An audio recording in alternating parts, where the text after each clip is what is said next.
আসসালামু আলাইকুম। আশা করি সবাই ভালো আছেন আলহামদুলিল্লাহ। সো আমি একটি বিষয় বলতে চাই যে আমি যখন আপনাদেরকে সালাম দেই আপনারা অবশ্যই নিবেন। আসলে আমরা কেন ফ্রিতে সোয়াব নিব না, তাই না? সো আপনি যদি সালামটি নেন বা আমি যদি সালামটি আপনাকে দিলাম, সো এখানে তো অবশ্যই সোয়াবের ব্যাপার আছে। সো অবশ্যই আপনারা সালামটি নিবেন। So come to the main point. So আমরা শুরু করব আজকে ফাংশন। সো আমরা ফাংশন সম্পর্কে কিছুটা জানি, আপনারা লাইব্রেরি ফাংশন সম্পর্কে জানেন। সো আমরা এখান থেকে what is function, so why we should use function, how to create function, so এগুলো সবকিছুর উত্তর আপনারা প্র্যাকটিক্যালে পাইচার্মে বুঝতে পারবেন। সো লাইব্রেরি ফাংশন আমরা এটা নিয়ে কাজ করেছি, প্রিন্ট ইনপুট এগুলা কাজ করেছি। সো আপনারা ইউজার ডিফাইন ফাংশন, আমরা এখন কাজ করব ফাংশন, কিন্তু সেটা হবে আমরা যেটা ক্রিয়েট করব ইউজার ডিফাইন। প্রিন্ট ইনপুট এগুলো ছিল লাইব্রেরি ফাংশন। সো চলুন আমরা কথা না বলে সরাসরি ইউজার ডিফাইন ফাংশন পাইচার্মে দেখব। সো পাইচার্মে যাই, আমরা চলে আসলাম পাইচার্মে। সো আজকে আমাদের যে কন্টেন্ট সেটা হচ্ছে 35 নম্বর ভিডিওর। সো আমরা ইন্ট্রোডাকশন টু ফাংশন নামে লিখেছি। সো এটা আমরা একটি ফাইল ক্রিয়েট করে নিব।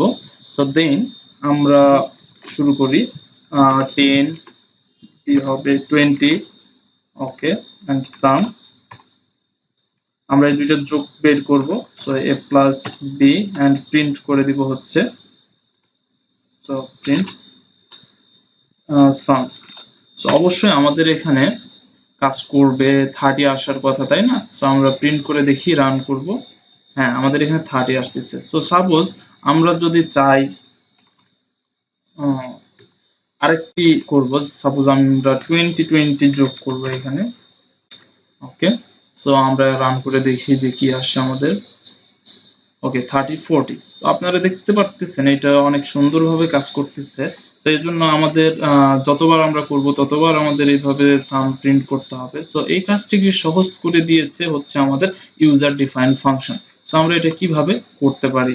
সো আসুন। সো ইউজার ডিফাইন ফাংশনের জন্য অবশ্যই ফাংশন ক্রিয়েট করতে এই ডেপ ব্যবহার করতে হবে। দেন আমরা অ্যাড করলাম, অ্যাড একটি ফাংশন ব্যবহার করলাম ইউজার ডিফাইন। সো আমরা এক্স ওয়াই নামে দুটি ভেরিয়েবল নিলাম, ওকে। সো দেন হচ্ছে সাম করব এর মধ্যে, ওকে, এক্স প্লাস ওয়াই। আপনারা চাইলে যে কোনো কিছু ব্যবহার করতে পারেন, A B, okay, no problem. So print করব আমরা সাম। সো এখানে আমরা ভ্যালু পাস করব। সাপোজ আমরা এটা কেটে দিলাম, ভ্যালু অ্যাড 10 20 ছিল, তাই না? তো ওকে, আমরা এটা পাস করলাম, ওকে। সো আর এটা আমরা এখানে রাখলাম। আমরা শুধু দেখতে চাই যে দুইটা কি একই মানে সেম কাজ করে কিনা, ওকে। সো এই তো এখানে 30 আসতেছে, 40 আসতেছে, আগের মতোই সেম কাজ করতেছে, কিন্তু আমাদের কাজটি অনেক কম হয়ে গেছে। তো আমরা এখন এই 20 যেটা, এটাও আমরা ব্যবহার করব অ্যাড এর মাধ্যমে, ওকে। তো 20 ওকে। তো এখন আমরা ব্যবহার করব রান ইনটু, ওকে। দেখতে পারতেছেন আমাদের পারফেক্ট কাজ করতেছে। সো আমরা এখন নতুন আরেকটি ব্যাপার দেখব, ওকে। কপি করে নিলাম, পেস্ট করে দিলাম, ওকে। আমরা এখন একটি সাবট্রাকশন দেখব, বিয়োগ করা কিভাবে দেখি, ওকে। সো প্রথমেরটা হচ্ছে আমাদের অ্যাডিশন, পরেরটা হচ্ছে সাবট্রাকশন।